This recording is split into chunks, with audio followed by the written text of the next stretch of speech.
it can't be the same people. Like, if we want different futures, if we don't want to keep living inside the kinds of imaginations that kind of got us into this mess, then whose imaginations do we need to be resourcing?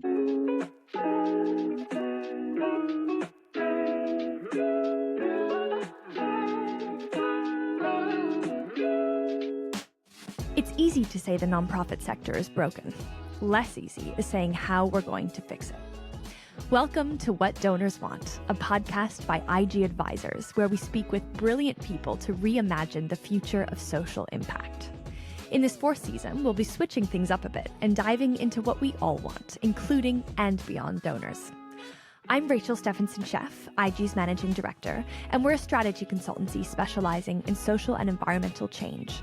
This podcast is part of our mission to fix the flow of resources for good. Welcome back to What Donors Want. I'm Rachel, IG's Managing Director and the host of the show. And I'm Emily, IG's CEO. And today we are diving into the concept of imagination infrastructure with Cassie Robinson. She's going to introduce herself more on the episode. But for now, I'll just say a thank you and shout out to our official Season 4 sponsor, Siegel Family Foundation, whose generosity and partnership makes this all possible. Also, a thank you to our fantastic media partner, Alliance Magazine. You can check out their website, alliancemagazine.org, and get 50% off a subscription with the code WhatDonorsWant, all one word, at checkout. All right, on to the conversation.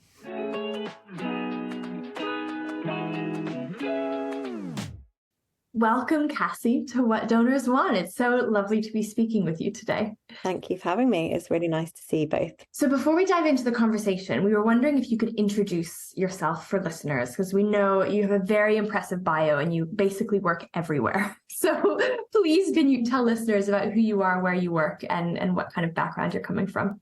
Yeah, so where I work, it's funny you say it seems like you work everywhere, because I think some people would quite like me to go away.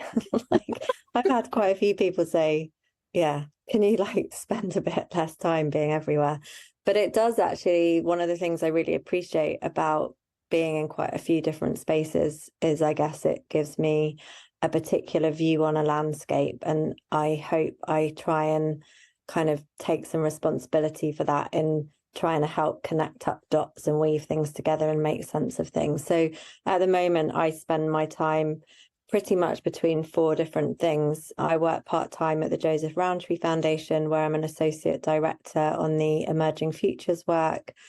I am also an associate director part-time at the Hamlyn Foundation, where I'm working on a new initiative called the Kinship Discovery. We just published a blog about that today. But that's really helping think about how they move a significant proportion of funds towards young people and their futures. And I'm also working for an initiative called A Rising Quo, which is working with a younger wealth holder who's thinking about his wealth redistribution. And I also work at Partners for a New Economy, where I am a job share in a field building role. So there I'm much less focused on our grant making, although it all kind of interlinks, and more around how do we ensure that the sort of new economy field has some strategic coherence, and how does it weave together with the wellbeing economy, the solidarity economy, donor economics, all the economies that move us away from the current economic system, which is definitely not working for many people and the planet. So yeah, that's sort of broadly where I spend most of my time. And if I'm not in those places, I'm trying to build an initiative that I actually seeded back in 2018 called Stewarding Loss, which is focused actually on how do we help organisations to die well, but can be extended to how do we help foundations do spend downs, how do we close down grant programmes, etc. I half expected to be watching you kind of count on your fingers each thing that you were trying to remember to talk about. That's a lot of different things, different hats you're wearing, but I can really see the kind of complementarity and as you say, the kind of way that each of them weave into the other and have that kind of big picture as well as kind of deep impact. What brought you into philanthropy? What's your kind of journey here?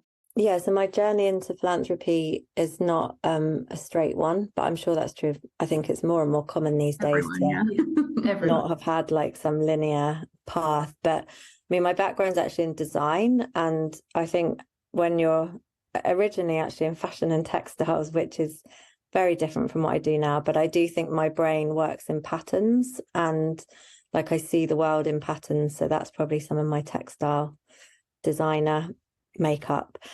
But I left that field of design and went and worked in, I guess it was, service design was just becoming a thing. This was like 2005, 2006. So sort of social design and service design. And I guess as a designer, you tend to never be an expert in the context in which you work, and you're bringing more of an expertise around a process and an approach, etc. So I was very lucky to grow up as a kind of social designer, service designer in the kind of social innovation field in the UK. And it meant that I got to work in many different contexts. You know, I worked in central government part-time for a year. I worked at the Co-op redesigning their funeral services. I set up some of my own enterprises. So I was a sort of social and creative entrepreneur. I worked around arts and culture. I worked in a think tank looking at the impacts of technology on society. So yeah, I basically wore many different hats and worked on many different issues using that sort of label or that practice identity as a social designer, service designer, latterly more a strategic designer or a systems designer. I mean, you can kind of put lots of names in front of it.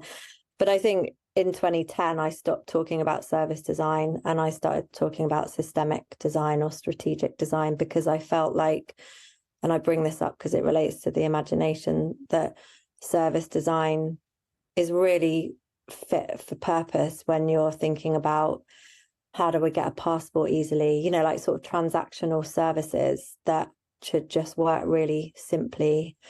But our lives don't exist just in services, and services never remember the wider context of people's lives. So my work basically meant that in hindsight, I realized I was getting quite a lot of different experience from these different like levers for change, for want of a less mechanistic metaphor. And actually it was really intentional by that point. I was like, well, I kind of understand now how policy works. I understand how to use arts and culture. I understand like setting up your own thing is another way to kind of orient a system or influence something. But I've never worked in funding and like the design of resources, where resources flow, if you're interested in systemic change, is a really important lever. So I was just lucky that a role came up at the National Lottery Community Fund, which was to set up a new digital fund. And because I was at that point working in an internet think tank, looking at the impacts of technology on society, people had labelled me at that point as a digital person. So they were like, oh, digital person, digital fund. And it meant that I could move into the funding world at that level to set up and run a new fund in, I guess, what at the time was the largest funder in the UK of kind of community funding. So that was my journey in. And then at the lottery, I ended up doing 3 different roles in 3 different years, also during a pandemic. But I found working in funding very, very challenging for all kinds of reasons. And I definitely don't really like wearing an identity as a funder, partly because there's so much more to me and my work than that, a very reductive label. But I haven't given up on wanting to work in it yet. Like I still feel there's work. I mean, there's loads of work to do. Whether that's my work, I'm not sure, but there's still enough that's keeping me in it at the moment. I think a lot of our listeners will relate to not wanting to be given a reductive label for the role that they're playing in the ecosystem that is trying to make the world a better place. We're so often kind of siloed into specific roles. And I really love the journey that you've taken that's given you so many different perspectives on what it takes to create change and kind of build better things. And I also love you saying that you think in patterns. And it made me think, we talk on the IG team all the time because I feel like I think in shapes and there are folks on the team who think in words. And we talk about all these different kind of like mind spaces that we bring to thinking about problems, which I think brings us beautifully onto what we'd like to spend time talking with you about today, which is this concept of imagination infrastructure, the infrastructure we all need to imagine what comes next. So could you tell listeners a little bit about that concept and specifically the problem it's trying to solve as well? Yeah, so I'm not going to start by defining what we mean by imagination infrastructure, because that is often what I get asked. I will share some of what I think we mean, but I'll start more from like, what's the problem that it's trying to solve, or like, what's the opportunity and what's it trying to address? And so I think some of it for me did start back in, 2018, 2019, where I remember like going to run a round table at the Bank of England when Andy Haldane was still the chief economist there. So it was with Andy and a couple of other people. And we'd brought together a group of civil society organisations. I can't remember exactly why, but I was so struck in that conversation that everyone around that table seemed to only talk about services, as if in civil society we had forgotten that like we can be more than that, and that civil society is not just there to deliver services. And it really troubled me, because I just believe we are so much more than that together.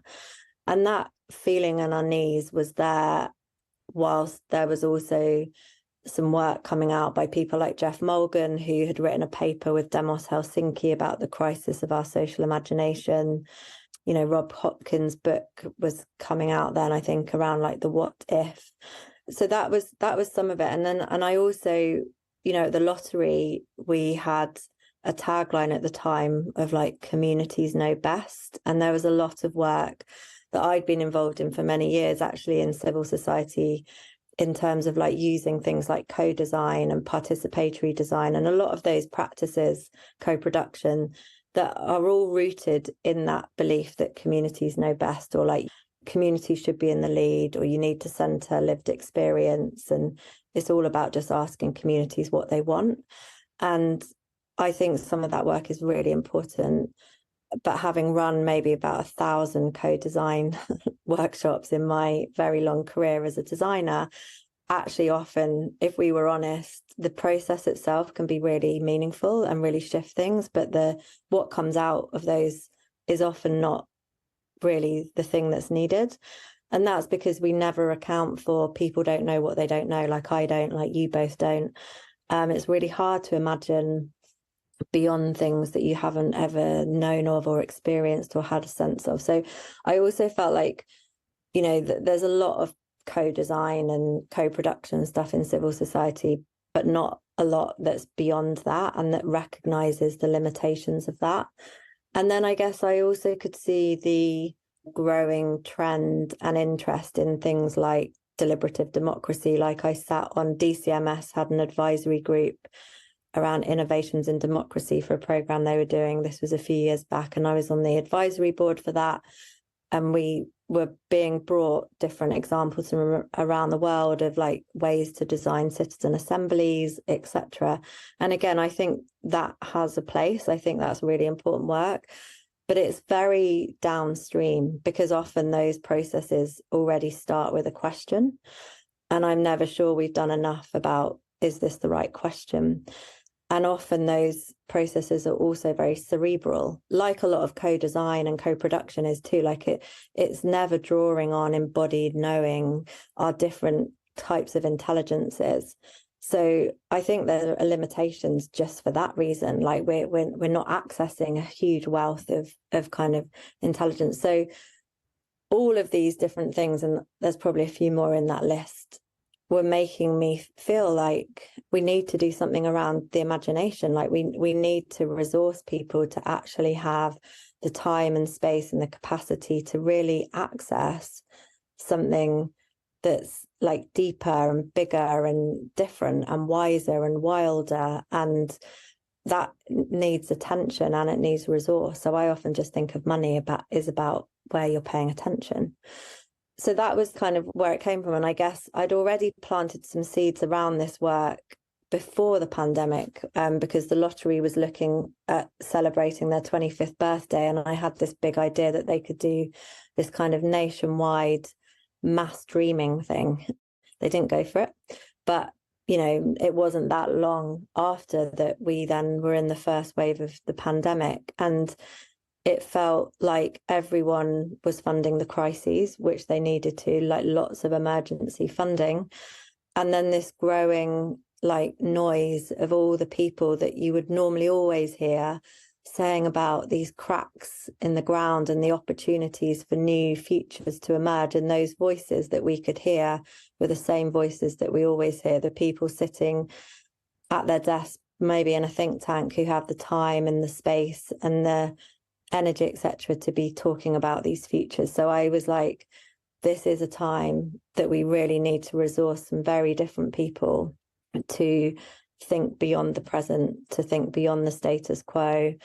And it can't be the same people. Like, if we want different futures, if we don't want to keep living inside the kinds of imaginations that kind of got us into this mess, then whose imaginations do we need to be resourcing? So that was the beginning of the Emerging Futures program at the Lottery in the early days of the pandemic. And yeah, really the idea of that was, what does it mean to equip communities, and mostly at that point it was place-based communities, to actually develop the practices around collective imagination. And I'll come onto that maybe in the next bit of questions, but those are all the kinds of things it was trying to address. And I guess alongside, I would say, with in terms of the funding world, there is a lot of short-termism. There is a lot of not thinking beyond like the immediate need. And I get why, because there's so much immediate need. But if we just fund the immediate need, we're never going to get different futures. And if we don't also fund the kind of the worldviews, the mindsets, the patterns, the logic models that even create those ideas, which to me is what the imagination work is. It's the soil from which everything else grows. Like, if that also doesn't get invested in, we will just keep repatterning the same things, even if it's not just urgent funding. There's so much in what you just shared there. Thank you.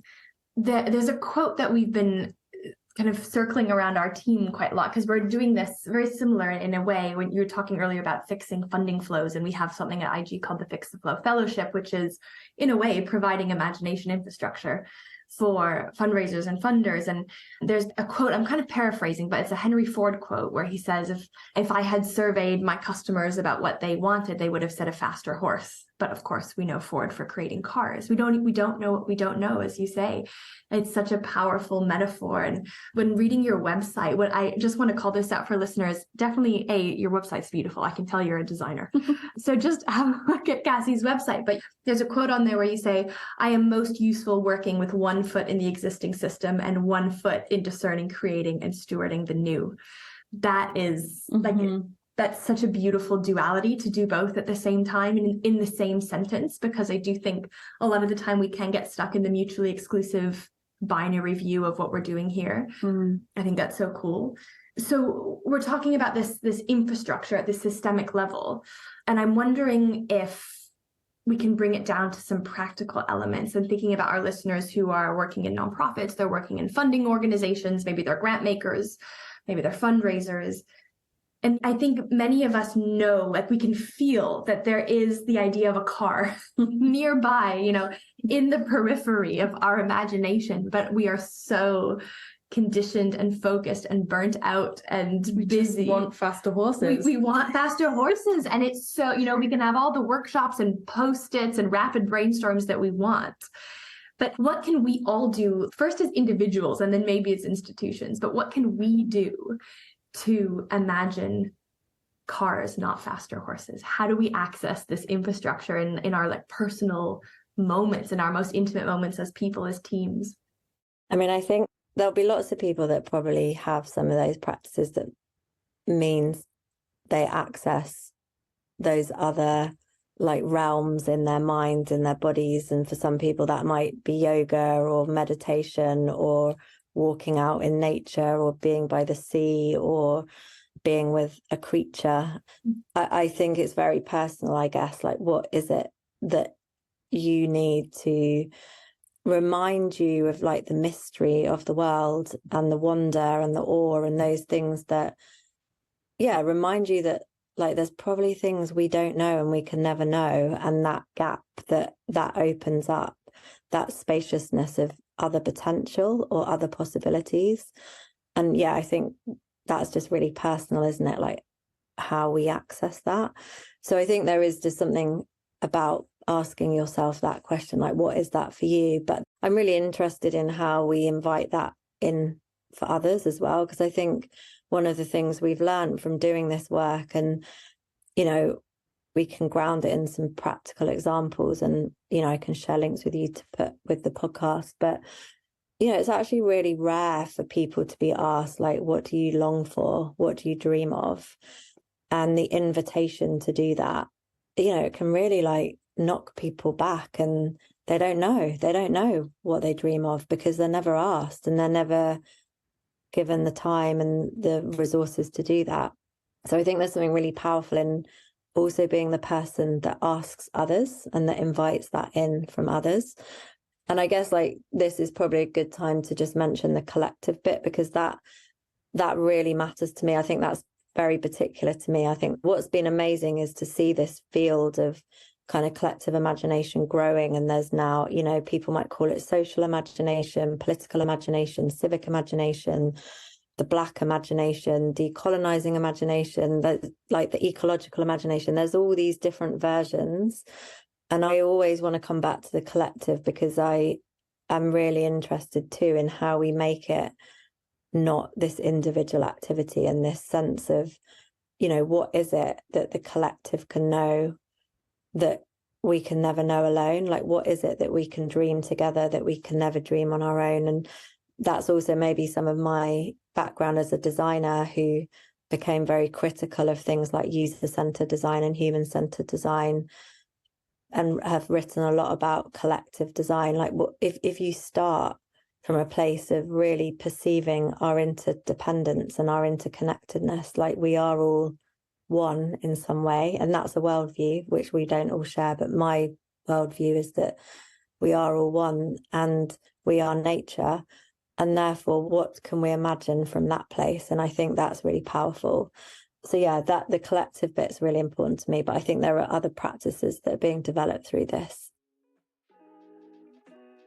This podcast is made possible by Seagull Family Foundation.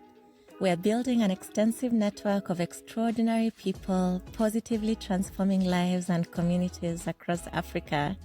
Whether you're a dreamer, funder, leader, or visionary, our network can help you make the greatest impact. To learn more, visit www.seagullfamilyfoundation.org or contact us at info@seagullfamilyfoundation.org. Can I ask about the human-centered design piece? Because I find that really interesting. You said that you're not a huge fan of it, or that you prefer this other kind of framework, because I know human-centered design is something that is very commonly referenced. Can you say more about that? What don't you like about it? What are the limits? Yeah, I've written a good few blog posts about this as well, which I can share. And actually one of them is like one of my most read blog posts, which was called Beyond Human-Centered Design. And I wrote that about 4 or 5 years ago. And that actually came more from a different personal experience, which was that my dad, who has now died, he had Parkinson's disease for a long time. And I saw how his care, and my stepmom as his carer, how everything was designed around either my dad as an individual and his needs, and my stepmom as an individual and her needs. So his needs as the patient, her needs as the carer. But no one was paying attention to the needs of their relationship, like the unit that was bigger than them as individuals. Mm-hmm. And then also around my dad was a whole system of care, like me and my sister, some of his carers, his doctor, the whole, you know, and actually that system of care was also really important. Like that's the thing that kept my dad well, but everything was always designed for just my dad's needs, which is why I'm, you know, like this idea that you center it on one human. In the same way, I'm not a fan of you just center lived experience. I think for me, Baljeet Sandhu at the Centre for Knowledge Equity, she taught me the phrase lived, learned and practice experience. And for me, systemic work is weaving together those three. It's not centering one. Mm-hmm. So that's like my issue with human-centered design or user-centered design came from that idea that, yeah, it really simplifies what is actually a much more complex web of relationships and other sort of fractals or units that sit around it. But then in that blog post, I go into, I think there's 6 different types of design I talk about. And some of that is also more about the planet. Like, what does planet-centered design look like? How do we design for the more than human world alongside, human-centered design is literally very anthropocentric. And like, if we are nature, it's very flawed in all the things that it omits from what we need to consider in anything we're designing if we want to live on a planet that sustains us. I love how many levels there are to what you're sharing and how many different lenses you can apply to the mental models that you're describing. And it kind of makes me reflect a lot on how human-centered design as a concept was so progressive when it was first developed. It was like this idea that we were designing without centering people. We were just like putting stuff, services, products, whatever out without appropriately centering humans. And so it was like very progressive and thoughtful and compassionate that we were finally centering humans. And now, of course, the time is for us to evolve much further past that. And I love the different things you can put at the center of design, but also this kind of idea of collective design and collective imagination, I think, is really beautiful. And I think we've seen the benefits of that in so many kind of projects that we've developed or been a part of. The space to dream and the kind of groundedness and the tools and the facilitation and the support that you need in order to dream and know what you don't know and kind of go into vulnerable, brave spaces to do all of that is not accessible to everyone, as we know. So I'm interested in your perspective on the role of philanthropy or the role of funding in making that possible. There's obviously simple things like kind of just literally funding the space and time that it takes us, but is there any kind of like larger kind of systems perspectives you have on the role of philanthropy in making that happen? Yeah, I think some of philanthropy's role is to literally fund some of that work. And I do think, but that requires philanthropy itself to recognize the need for it and why it's of value. And, I've been trying to be part of building this field for 4 odd years now. And out of all the work I do, the like imagination infrastructure stuff or the collective imagination stuff is still the hardest sell for sure. And I suppose what I now tend to do is try and, if I'm talking to funders or like the board in one of the foundations that I might be in relationship with, I like kind of check in with them of what they currently think is working well in the world. Like, where are they seeing that kind of like, actually quite designerly approach of like, there's a problem to solve and there's definitely a clear way to kind of work out how to solve it, and we will be able to solve it. And, where there's these areas of certainty that people have, which I'm always really curious about, because I'm like, wow, I don't feel certain about anything. So like that often opens up a conversation where people feel able to kind of acknowledge like there is a lot really at the moment that we don't know and that we don't have answers for. And I think that means you can make the case for, well, maybe actually we need to really take ourselves into spaces and resource those we fund in to have spaces to actually think differently. And that isn't going to just be with a bunch of post-its and a marker pen, because actually we're still swimming in the same waters, we're still drawing on the same types of knowledges, the same types of intelligences. So we really need to take ourselves into something very different. And what does that mean at a systemic level? I think funders who still continue to resource things like consultations and co-design type work, and there's many of those things, I think that I would hope they are starting to ask, like, why are we not getting anything different that comes out of those things? Like, I think the young people field is a really interesting one, which I'm sort of delving into a bit now with my Paul Hamlyn Foundation work, where like I don't know a lot about that area, and it feels like there's like the 5 same things that every research report, every consultation process, every co-design process, like mental health, employment, climate crisis, like the things that are like not working for young people or that the young people want differently in the future. And some of that will be because the conditions, like nothing's changing because politicians don't value young people's voices. They don't think they're voters, so they're not, like there's some really structural kind of like dark matter stuff that gets in the way of that change. But I also wonder if it's because, are we asking the right questions, and are we really equipping young people to dream alongside other types of expertise and wisdom that they just don't have because they are only 15? And again, like, there's so much of the young people's field, I see that those processes all being about, we just ask young people what they want, and then what they want we fund, and then we don't have any different outcomes. Anyway, I'm sort of rambling. I think like funders should be looking at how do they think they're going to get to some different futures. If it's not just about money, which it isn't, what else is it within the work that funders are doing and resourcing and making space for and paying attention to that they think would really shift people's perspective and really shift what people think is possible? There's so much in what you're saying that I love. And one thing that's coming up for me is how much a lot of funders use the word innovation, and they want to fund like newness, right? The next big thing. And there's this kind of like honoring of the idea of a social entrepreneur, or someone who is innovating and like spotting opportunity and creating something new. And as you're speaking, I'm just thinking how much you're kind of just pointing to the fact that we all have the capacity to dream. We all have the capacity to think, what could fill this gap that I am feeling in life, or this kind of like darkness what could light up this darkness that I'm experiencing.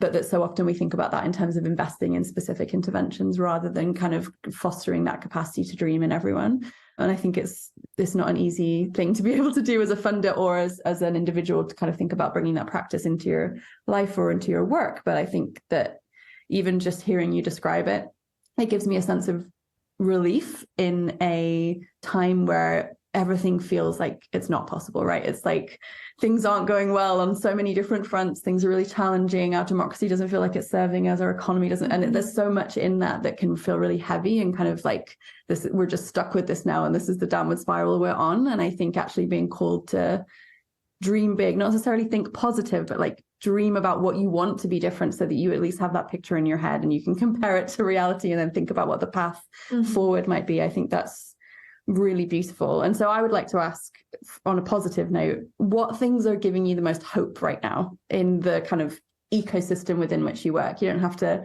limit your response to imagination infrastructure, but you're working on so many different things. So what's the thing that's like getting your blood pumping or kind of making you feel most excited?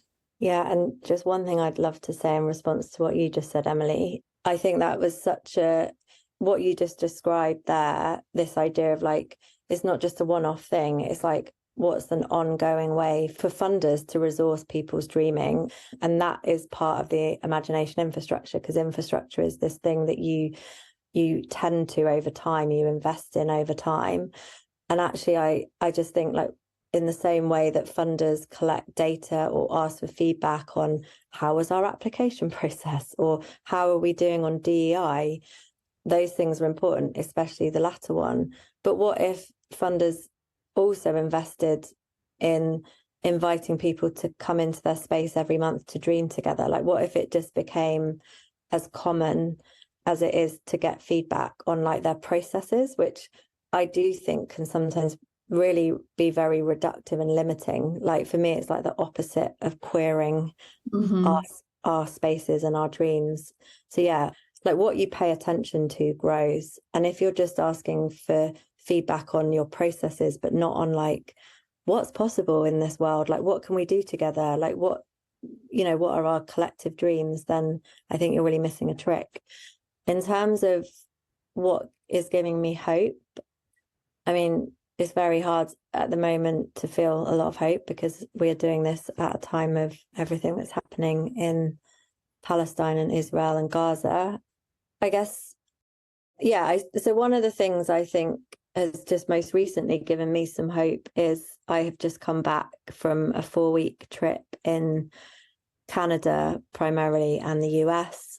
And I guess just some of the ways that they are working with some of the Indigenous communities in Canada and how the wisdom that sits there and that is being valued in a way it should always have been is coming back into spaces, hopefully in a really thoughtful way and led by Indigenous communities, but with a very different tone to maybe some of the DEI work that I see happening here. Like, I'm really inspired by how that is being done there. So that's one of the things that gives me a lot of hope. And then, I mean, this is both hopeful and terrifying, but another thing that recently gave me hope was I was at the Bloomberg City Lab in Washington last week, and I watched a panel, and there was 4 women on this panel, 4 amazing women, and their roles were chief heat officers, which I didn't even know was a role. So it's kind of terrifying. You know, one of them is in Miami, one of them is in Melbourne in Australia, one of them actually works globally for the UN, all focused on how our cities are heating up, how the globe is heating up. So I felt like a bit terrified by that, and also felt like, gosh, the UK is thinking very small about a lot of these things, but also so hopeful that there were these women, like incredible women leaders, who were like thinking about this kind of very complex, very big, very serious challenge. And I was just really reassured by like the way they were thinking about it. And yeah, so that made me feel really hopeful. That is really fascinating. I also did not know. I don't think either of us knew there was a chief heat officer. What a title. Yeah. Wow. I mean, that says a lot. As you say, it's both terrifying and hopeful to have the right people behind those kinds of titles. And I'm glad to hear that you had such a great time in Canada. I'm from Canada, and there is... Are you? And there is really, really interesting, quite remarkable work being done with Indigenous communities. Still a long way to go, which I know is important to acknowledge too, but I'm really glad that provided some of the hope. So, wow, we talked about so much today. Thank you for sharing this. Just to kind of bring it to a close, I want to end on a practical action point for people who are listening and thinking about the discipline. There's a few things you said earlier around to access our imaginations, to dream of what the car might be in whatever context we work in. You said something earlier about asking the right questions, and the people who ask the questions holding a lot of power. So I think that's a really interesting invitation to funders, you know, in terms of what are you longing for? You said that earlier, which I loved.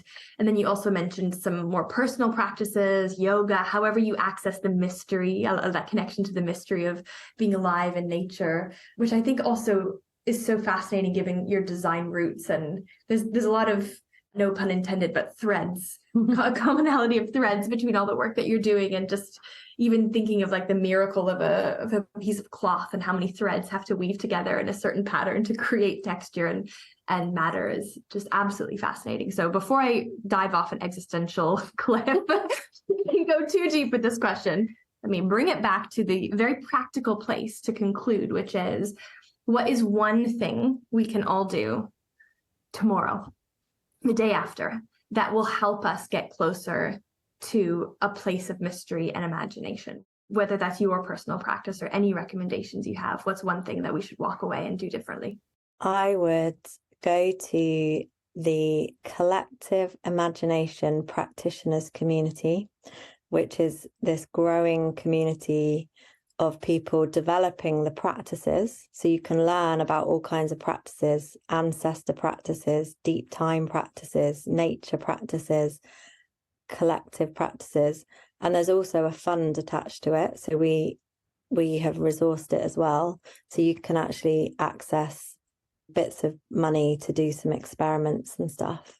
And really that's all about trying to, spread and deepen and grow the potential of this work for many people. That's awesome. Thank you for sharing that. I can imagine that the application process for that fund has some interesting questions in it. Based on what you said, I can already see the question of what are you longing for? Don't quote what me on mystery that. can you imagine? Yeah, what mystery? What is the reality pressing against you?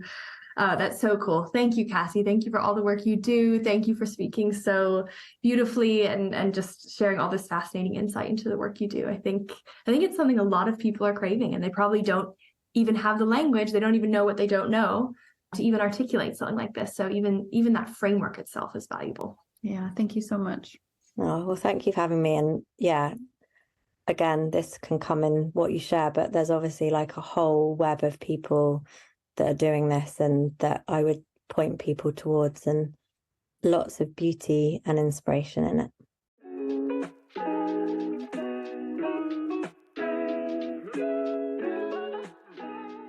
Thanks for tuning in, and hope you enjoyed the conversation with Cassie. As you could probably hear, I loved it and could have asked a million questions all day long. And I think one thing I wish I'd asked, or wish I'd said, that I'm just going to cheat and say now at the end, is how much of the kind of imagination infrastructure that we currently live with is limiting our ability to change things. I think the concept of imagination infrastructure can feel quite cerebral or like woo-woo, or like a little bit out there, like you can't quite get your head around it. But I think it's important to acknowledge that we are already living within infrastructure that is trying to direct our imagination, or is limiting our imaginations, like our economic systems, our cultures. They all kind of decide what we can and can't imagine. And I wanted to share this Ursula Le Guin quote, which says, "The exercise of imagination is dangerous to those who profit from the way things are, because it has the power to show that the way things are is not permanent, not universal, and not necessary." And I just find that so freeing, that regardless of how you get to it, whether it's an individual practice or an organizational one, or if you're funding it at an ecosystem level, that the ability to imagine things differently, to see, feel, and think differently leads to things changing. And that is fundamentally the work that we're all in. Yeah, I love that. And it reminds me of our conversation with Jessamine Shamslao and Jane Liu. A few episodes ago, we were talking about power dynamics and governance. And something that Jessamine said was that the way things are, the way that our governance and organizational structures are, feel like they're stronger than the laws of physics. That was a quote she said. But actually, they are completely made up by our current imagination, by our current infrastructures. And everything is possible to change. Everything is up for discussion. I just thought that was such a great way of her framing it, because they do feel like stronger than the laws of physics. And the headspace needed to question, not only question that, begin to question it, and then imagine a change and then act on that change, is not something you can do when you're exhausted and when you're incentivized in the wrong direction. And so I took a lot from this conversation in terms of our work with clients in facilitation, even the questions that we're asking, the design processes that we're championing, and how I can even do that at a personal level and what that might extend to. It's just also a lot of sympathy, I think, that it brings up for all of us who are trying to do the work of changing the world, whether we're raising money for it, or we're leading teams towards it, or we are giving grants to try and make it happen. We're all trying to make the world a better place, but we are all trapped within these structures of the way things are done, and often not given the freedom or the infrastructure to think about how things could be different. And so I think about this as freedom. How can we put structure in place around us that isn't limiting, that the structure that supports us to be free, and think free and imagine freedom for ourselves and everyone. I love that. I'm gonna challenge myself. I almost want to have like a weekly challenge where I'm like, what have you imagined this week? Like what have I imagined? And I think which I learned from you, is the instinct of like, there must be an app for this. Like all those things when we bump up to the real or imagined boundaries of our lives and work, and we're like, there must be something better. I'm just going to try and listen to that voice a little bit more, because maybe there already is, or maybe there's some agency I have in changing things. I think for me, I'm actually going to try and free myself from needing to figure out how I would actually enact my imaginings. Because I think sometimes I limit myself by what is possible or what I could do. But actually, so many of the greatest ideas come from what doesn't feel possible, right? But you do want it. So I'm going to commit to imagining regardless of practicalities. That is so fantastic. Yes. Okay, so listeners, let us know what you are committing to in your imaginations. Would love to hear from you. You know where to find us, as always, on social media. We're most active on LinkedIn these days, so we're IG Advisors on LinkedIn. Our website is impactandgrowth.com. We're also running our Fix the Flow Fellowship, which is our own imagination infrastructure project. It's a really, really exciting thing for us. So you can find out information there at fixtheflow.org. Or you can always just shoot me an email directly. I'm Rachel at ig-advisors.com. Our emails are on our website, so just go there and you can find us. And finally, of course, another thank you and shout out to our official sponsor, Siegel Family Foundation, for making this possible, and to our media partner, Alliance Magazine. Don't forget the code WhatDonorsWant, all one word, you can use for 50% off an Alliance subscription. Thanks again for listening. See you soon.